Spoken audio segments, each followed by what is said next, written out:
thrown up on. You get poopy hands. Well, and I think they always say by the time you get to enjoy it, you got one foot in the grave. Right. Your kids are adults. The grandkids are going to graduate and you're dead. You didn't even get to reap your rewards. You did not get to go live with them and have them take care of you. You know, it's women like because I was very blessed to be an at-home mother. I loved it. I was at home for 18 years. And sacrifices were made. So it was something me and Chris chose. We both really wanted me to be home. It's something it was a treasure that this is what we wanted. And it was good. And which made Chris work 2 jobs more, and he worked second shift. So he was home during the day so he could see the kids, do school stuff. So we really compromised. We were a 1-car family. Our house was bought in the city. We stayed in the city because I needed to make sure I could walk to the store if I needed milk. Right. We were not too far from the library or the pediatricians. Right. Because that was what we chose. But till this day, now it's shifted a little bit. When I say it, they're like, oh, yeah, you were so very lucky. And I go, no, it wasn't luck. It was a choice. Right. That's the thing. It was a choice. I was really blessed, too, because... And I don't condemn people who work. I don't. So it's not like one or the other, but people choose to work. It's you choose. Right. You do. Yeah. It's okay.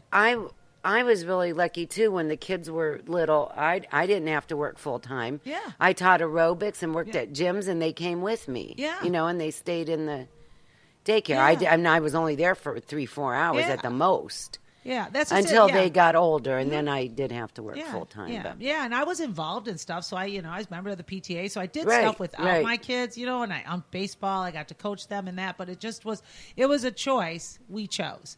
And stuff. And I know, like, when doing the marriage repair with couples and everything, it's always one of the conversations we talk about. Like, as you're planning your future, where do you see yourselves? And, with kids, how does that look? And, and how they both say how important it is they both work. And so many of them do not have that conversation. Yeah. Oh, no. They just think it'll just, And it's different now. I mean, my niece, Jessie, is an at-home mother. And it was one of her things she always wanted to do because her mom was.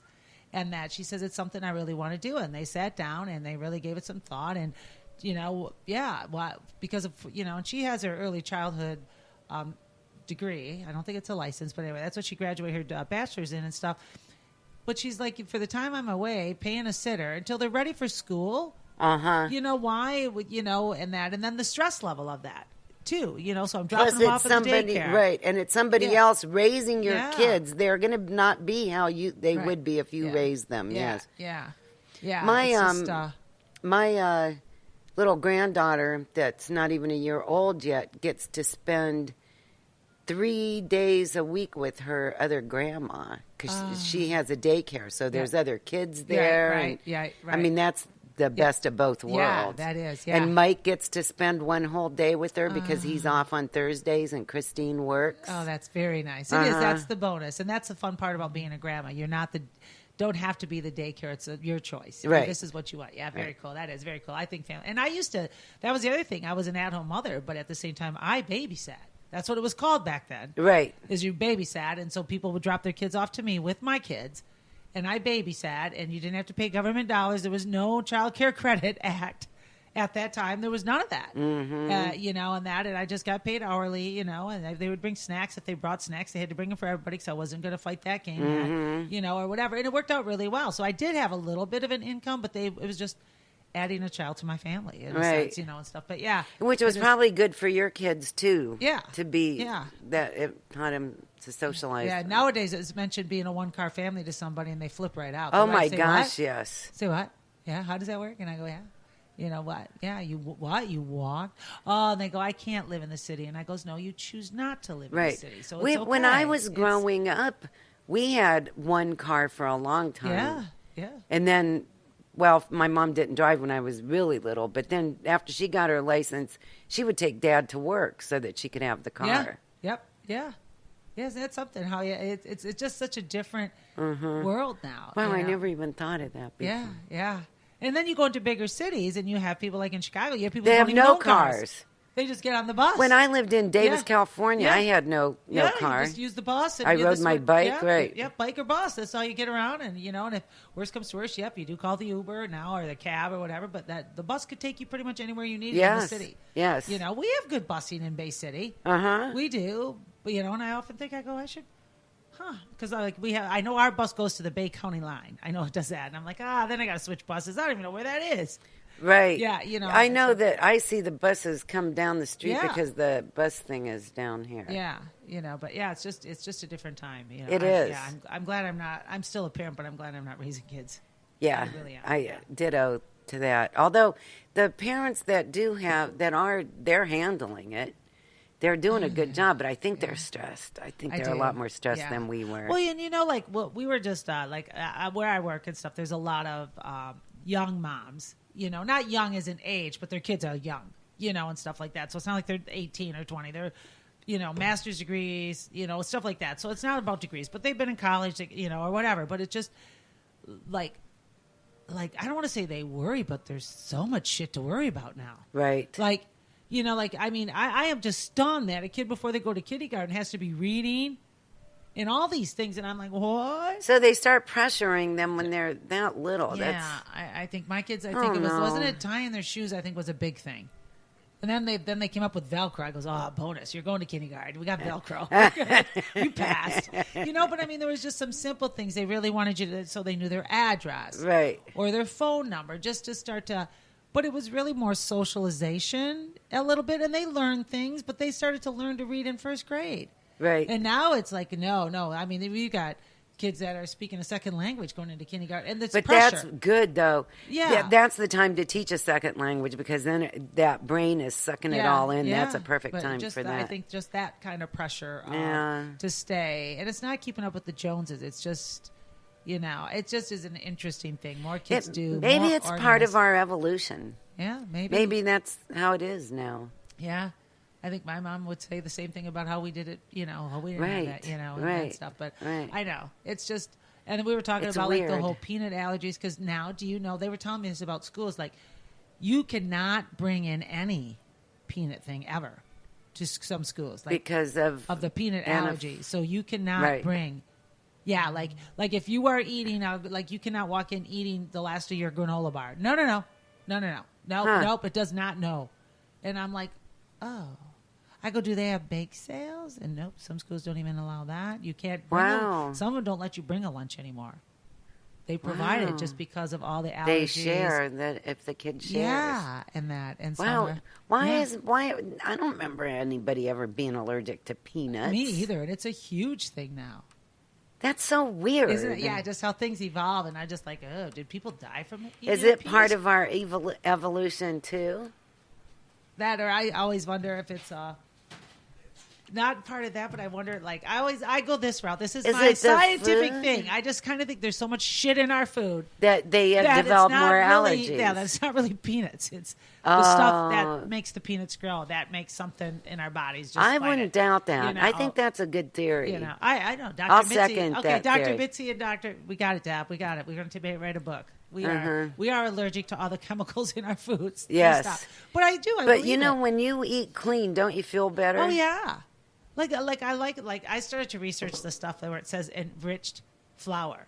I don't even know what that means. You can't pronounce half the shit. Doesn't it sound like it should be just the best thing for you because it's enriched? Yes, and you think, oh, look at all the vitamins I'm getting. God, it's enriched with chemicals. Yes, and then you're like, what is that? And then I go, well, I'll just get some natural flour. I don't want to be enriched like that. And you go enrich for like 10 cents and you get a 5-pound bag. And I'll go, well, I'll do the natural stuff. And you get a 5-pound bag and it's like $30. And you're like, what the hell? Well, let me tell you something. I'll do the enrichment. I buy gluten-free flour. Yep. And I just recently bought some rice flour. Yeah. And last time I got it, I was pissed because it was like $12 or something. It lasted me a year.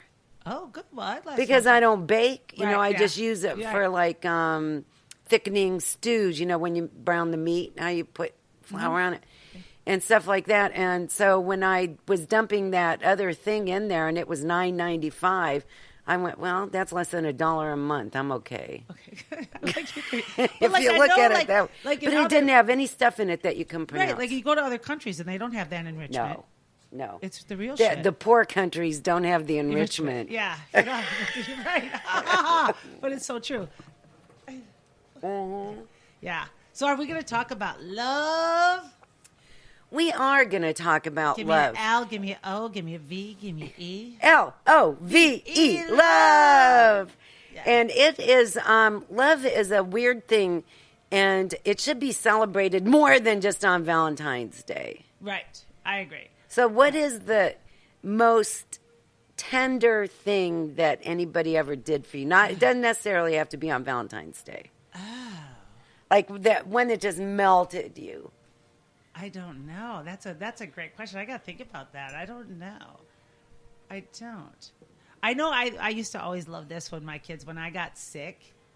Like, and they were little, and moms just don't get sick, but there are just those times where it's like, they're fine. Mom's just going to go, the bedroom door is open. I just need to lay down. And I know that the sweetest thing is I could hear them and they'd be at the door. Do you think she's okay? Does she breathe in? And then you're like, are we going to eat dinner?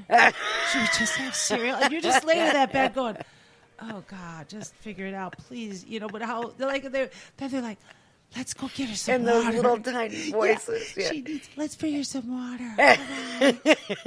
So just how sweet they try to take care of you. All she wants is just like, leave me alone. But it would just be that. So I think those were the times that they were just. Very cute. Yeah. Yes. And now at Christmas just recently, my son, oldest, is 32.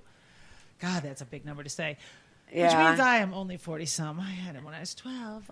But anyway, he was leaving to go back home. He lives in Kansas City. And I hugged him, and I just had these tears just came. And he goes, Mom, you haven't cried like that since I left for the Air Force Academy. I goes, I know.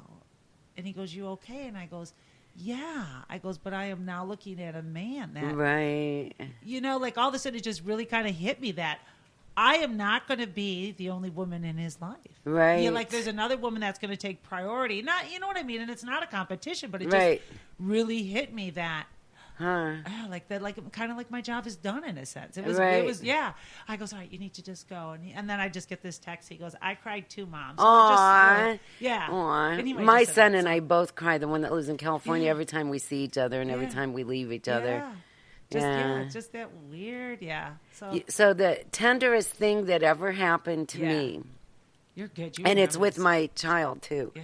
My youngest one. Errol did a bunch of things, but Mikey, when Mikey was little and Errol was already 7 or 6 when he was born.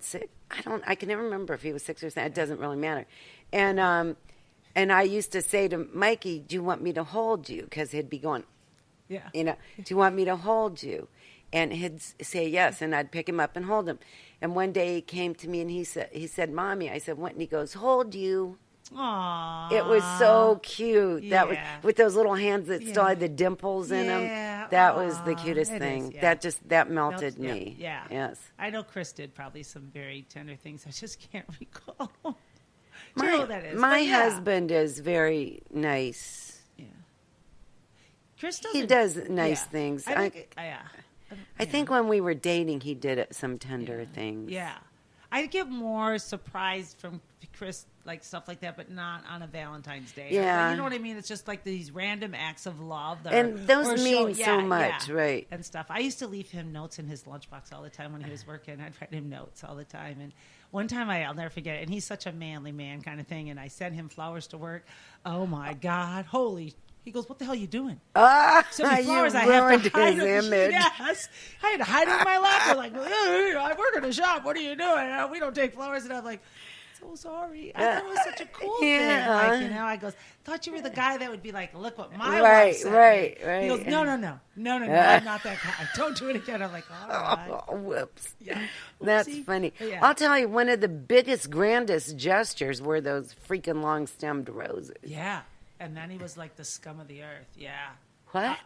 At first I thought he was kidding. Who does that? Yeah. Those roses must have cost $100 at least. And then, I'm sorry. He was English. I'm sorry. I won't be seeing you anymore. I would have just been, I'd have found him. I'm a revengeful kind of He was in Cleveland. He lived in Cleveland. I still would find him. I'd have to. I never saw him again. That's just cruel. That's just very cruel that, although, yeah. But love can be that way, though. Love can be cruel. It's such a risk, It is, yes. Such a risk. It's such a ride. It's a good ride, but it's a risk. Right. Yeah. So, I was looking for things on heartbreak, and we're going to save that for next week. But I was looking on, care for your heart and that kind of stuff today. And WebMD had this big article about broken hearts. Oh. how it really does